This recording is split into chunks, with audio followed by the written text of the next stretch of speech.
Hello, everybody. Dave Neal here, stand-up comic host of Bachelor Nation News. And we've got Michael A. with a revealing TikTok, as you can see by this award-winning thumbnail here, where he reacts to Morgan, that Morgan girl, I think is what they call her, Morgan P. Pop Talks. Morgan Pop Talks? Morgan the Pop Talker. Excuse me for butchering your name here. And he takes her conspiracy theory about what went down last week on Bachelor in Paradise, and he agrees with some of it. Is this his way of getting around? Do we need the X-Files music? Oh, wrong one. Is this his way of getting around his contract? He's like, look, I'm not allowed to talk to anybody, but I will watch your theories and I will nod and give you a thumbs up if I think they're right. So we'll follow me on Instagram at DNeal, patreon.com/Dave Neal for behind the scenes bonus content, which I have to say has been absolutely lit up recently. My better half, my wife, Tasha Courtney, joined me on the Patreon today. You can watch that afterwards. We talked about some big goals for ourselves and reacted to a few different things going on with response to our wedding and all that. So anyway, let's get into it. Sierra throws shade. So we made this video last week. Michael basically dumps Sierra, and then conveniently Danielle ends up showing up. And people think that Michael knew Danielle was going to show up. We made a video where on Chicks in the Office podcast, Jared and Ashley were like, oh, Michael must have known. I mean, conveniently, it looks like he knew. But he's saying, look, I had no idea. I dumped her when she had the rose, all this. Sierra goes out of her way. I mean, she calls Michael a coward. The biggest coward is a man who awakens a woman's love without the intention of loving her, Bob Marley. But, you know, we all know when you're scorned, a nice quote is a good way to tell people how you feel. We've all posted a John Mayer quote. We've all slow danced in a burning room or whatever. All right, so anyway, he responds because he's like, I'm not going to just have everyone think I'm a horrible guy. He said, I didn't know Danielle was coming. He said, nope, I broke it off the second I felt there wasn't a strong connection. It would have been much more beneficial for me to wait until I received her rose, but that didn't sit right with me. So he fights back against the edit.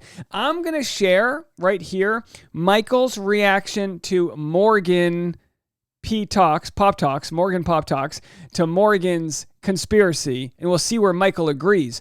But first, our good friends over at Game of Roses commented on this last week, and I wanted to share their thoughts of how protected players are treated on the show. And of course, by protected, they mean Michael. And it's like, it's no knock on Michael. Michael's kind of just like, it's like the Truman Show when you just, you might not know that you're the one that they're kind of trying to set up a love story with, but good for him that that's what they want. Here's what was said. Tonight was a perfect example of the difference between being a protected player and a non-protected player in the edit. We saw at the end of this episode tonight, they do the Love Island ripoff where they bring in new players, they separate the existing couples, and they bring in new players to tempt the men. And we see the women's reaction to this, including Jill Chin, who is broken down, sobbing, demanding to be let out of the show, wanting to end it all. And Michael Olio. He's not in the edit. Neither is Danielle Maltby. They are not in that portion of the edit. So they are essentially protected, not only potentially from the event itself, but at least in the edit, we don't associate them with it. Their relation iced coffee time to it is essentially what we're being told through the edit here. It's also interesting to note that tonight, Michael Olio says, Paradise provides. I believe this is an homage to our own phrase, the pit provides. But as soon as he says that, Danielle Maltby walks in with a rose designed specifically for him. This, of course, is written by the producers. They send her in at the exact right time to keep Michael Olio in the edit because he is their grocery store Joe of this season.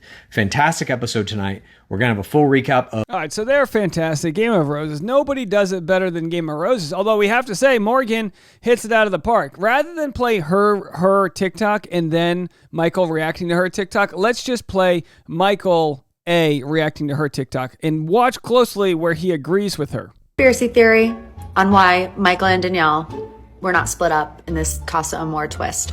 I think that production was banking on Michael not breaking up with Sierra before the rose ceremony. I think producers wanted to make sure that Michael accepted a rose from Sierra, and then I think Danielle was going to be involved in this whole... And so he says, taking a rose when your heart's not in it is leading someone on. He's basically saying, are you not entertained? I tried to play by the right way to do it. I tried not to take a rose when I wasn't that into her. Casa Amor split. when Michael broke up with Sierra before the rose ceremony that threw a whole wrench in their system, so they pretty much had to push Danielle down the stairs. So then he says, okay, that's a good plan. He says, choosing to end my only relationship when I was gifted a constellation, which, by the way, is not a metaphor. I'm pretty sure he was actually sent a constellation. I don't know if these stars in the constellation had anything to do with it. He says he was gifted a constellation and didn't have a rose. That's not a good look, but I knew that. So he knew it wasn't a good look to dump someone after they give them, the world, literally, at least a fragment of it. But he said, hey, I was doing the right thing. So, and because at that point she was technically new, they didn't make them split up. I also really don't think that Michael knew that Danielle was coming. Let's just pretend. So he says, no one on the beach knows who is coming down. He didn't know that Danielle was coming. Half the time in the boom boom room, you don't know who's coming. Nobody knows who's coming down the stairs, that is. Whether or not contestants have an idea, it's always proven in hindsight. I'm sure Victoria Fuller was hoping for Greg Grippo to come down the stairs, but he did not come, at least on Paradise. All roads lead to Rome. And he for sure did know she was showing up. Why would he risk eliminating himself when he All right, so he says, okay, good. Morgan, very well done. She says, why would Michael, if he knew Danielle was coming down the next day, why would he risk eliminating himself? And Michael says, exactly. Could have easily gotten Sierra's rose.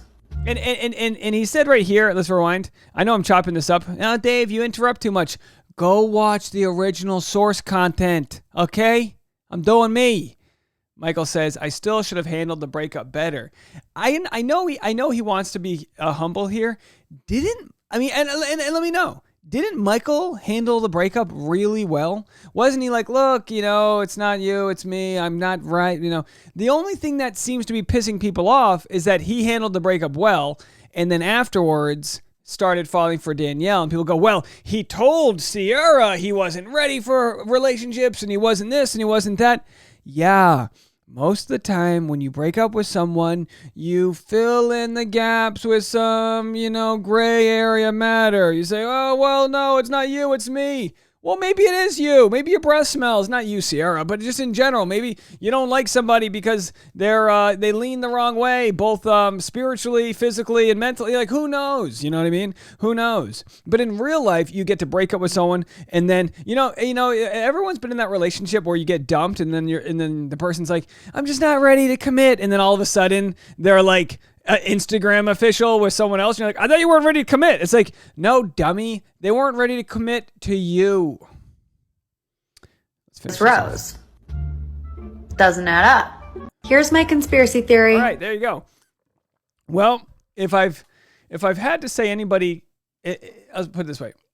If I had to say who's the closest to the bullseye on this story out of anyone who's talked about it, it's Morgan. Now, Game of Roses still is completely correct with what they say that the shows produced all this. Yeah, the show wanted Michael to accept Sierra's rose. The show wanted Michael and Sierra to get as strong as possible so that when Danielle did show up, Michael would be in an even worse situation. So it's actually a good example of somebody who was following their heart and said, I'm not feeling it.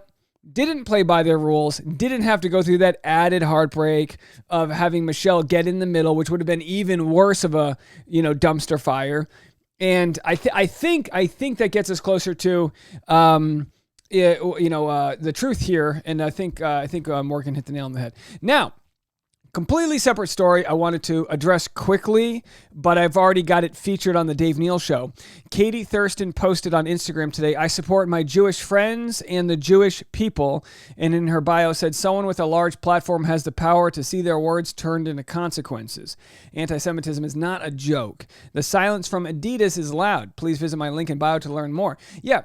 This was a story that I actually wasn't following too closely because Kanye West has said or done something every single day that the news has reported on that is ridiculous with regards to his ex-wife and all of the different things. He clearly has problems. He clearly has things that are above my pay grade. I'm not a psychologist or medical expert to talk about. But now it's getting interesting. So we already made this story on the Dave Neal show. Will Adidas fire Kanye? And we're seeing here Adidas has like $1 billion deal with Kanye with his Yeezys shoes or whatever. I don't know. I'm old school.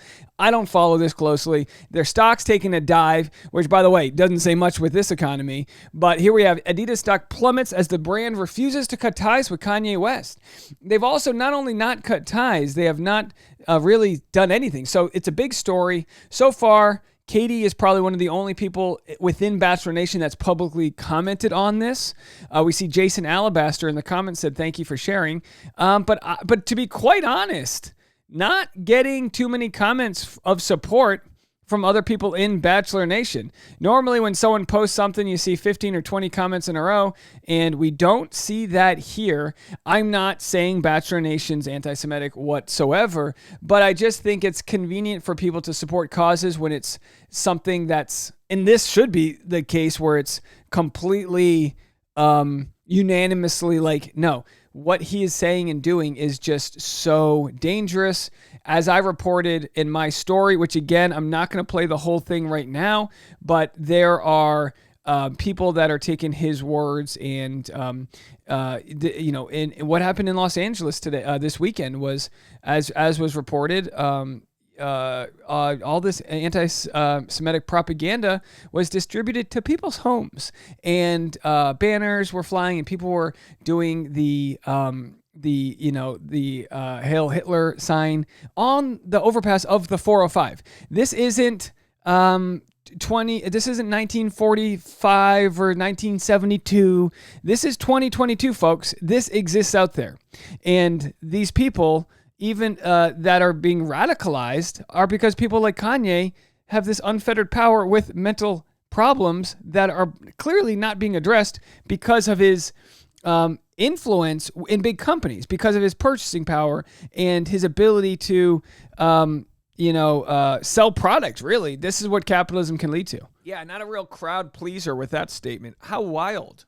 But like I said, multiple things can be true here. He can have a mental health problem which leads him to have this unfettered, and and things that I've already mentioned here. So he's been dropped by CAA, which honestly isn't a big deal because he was only repped by their touring department and of course hasn't toured with them since 2016. So, but companies that have dropped him, Balenciaga, am I pronouncing that right? Fashion house dropped him. And now people are saying, all right, Adidas, what you gonna do? So Katie, like I said, I'm sure others in Bachelor Nation have posted it, but she has been right at the forefront of this conversation. And if you want to know more about unpacking Kanye West's anti-Semitic remarks and why it is bad, I don't want to preach to the choir. I think most of us know here that this is just a real ugly situation. But if you may not understand it completely, you can help educate yourself by reading a lot of what's going on out there. Link in Katie Thurston's bio. All right, I'll be back at 7 p.m. East Coast for a pre-episode live stream tonight. Got a lot of information to share with you guys. We'll talk to you guys then. Bye.